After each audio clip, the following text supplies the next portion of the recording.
Chicken momo বানানোর জন্য নিয়ে নিয়েছি আধা কেজি পরিমাণ চিকেন, সাথে নিয়ে নিয়েছি হাফ কাপ পেঁয়াজ কুচি ও 2 টেবিল চামচ পরিমাণ কাঁচামরিচ কুচি, 2 টেবিল চামচ আদা কুচি ও 2 টেবিল চামচ রসুন কুচি নিয়ে নিয়েছি।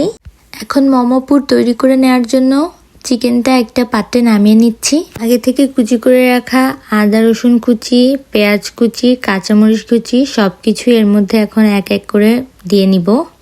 এখন 2 টেবিল চামচ পরিমাণ সয়া সস অ্যাড করে নিচ্ছি। আমি 1 টেবিল চামচ পরিমাণ বাটার অ্যাড করে দিচ্ছি, এতে খুব সুন্দর একটা ফ্লেভার আসে। অবশ্যই বাটারটা মেল্ট করে নেবেন ব্যবহারের পূর্বে। দিয়ে দিচ্ছি লবণ।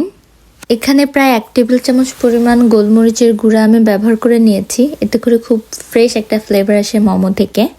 এবার সব কিছু একসাথে সুন্দর করে মাখিয়ে নিব।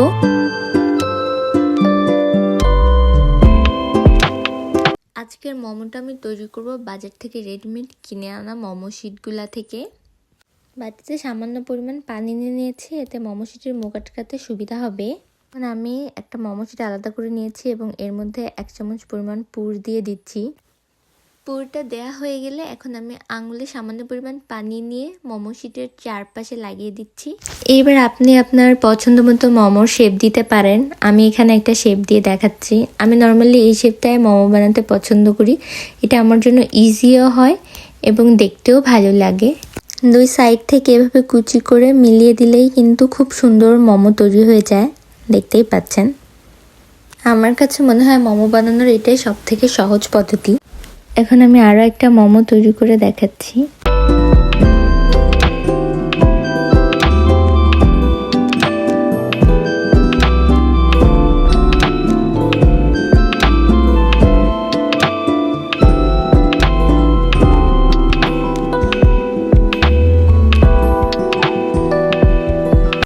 একই পদ্ধতিতে আমি আরও অনেকগুলো মোমো বানিয়ে নিয়েছি। মোমোটি স্টিম করার জন্য আমি এখন একটা পাত্রে সামান্য পরিমাণ পানি নিয়ে নিয়েছি। এর মধ্যে অ্যাড করে দেবো 1 চামচ পরিমাণ মাংসের যে পুরটা মোমোর মধ্যে দিয়েছিলাম ওইটাই। এতে করে খুব ভালো একটা ফ্লেভার আসে, আপনারা ইচ্ছা করলে নাও দিতে পারেন। পানিটা ভালো করে ফুটে উঠলে আমি এর উপর একটি স্টিমার বসিয়ে দেব।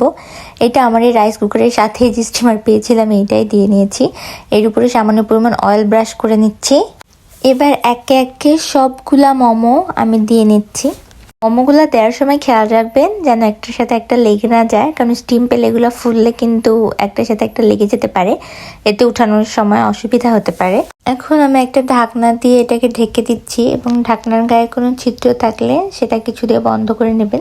আমি এখানে একটি লবঙ্গ ব্যবহার করেছি ছিদ্রটা বন্ধ করে নেওয়ার জন্য, যেন স্টিমটা বাইরে না চলে আসে।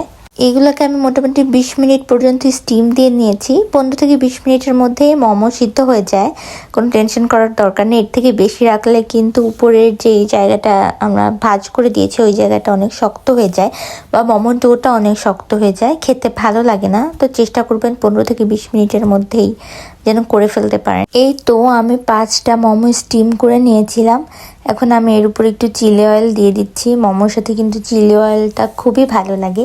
কখনো রেসিপিটা শেয়ার করে দেবো আপনাদের সাথে, খুবই ইজি কিন্তু অসাধারণ টেস্ট, খুবই ভালো লাগে এটা খেতে। এখন একটা মোমো আপনাদের সাথে কেটে দেখিয়ে দিচ্ছি ভেতরে পুরটা কতটা জুসি হয়েছে এবং পারফেক্টলি কুক।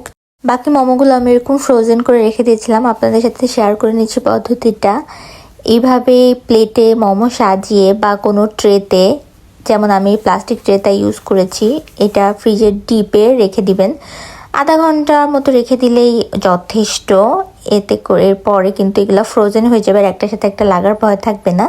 তখন একটা জিপলক ব্যাগে এইভাবে করে রেখে দিলে কিন্তু আপনি 5 থেকে 6 মাস এগুলোকে সংরক্ষণ করে খেতে পারবেন, কোনো অসুবিধাই হবে না।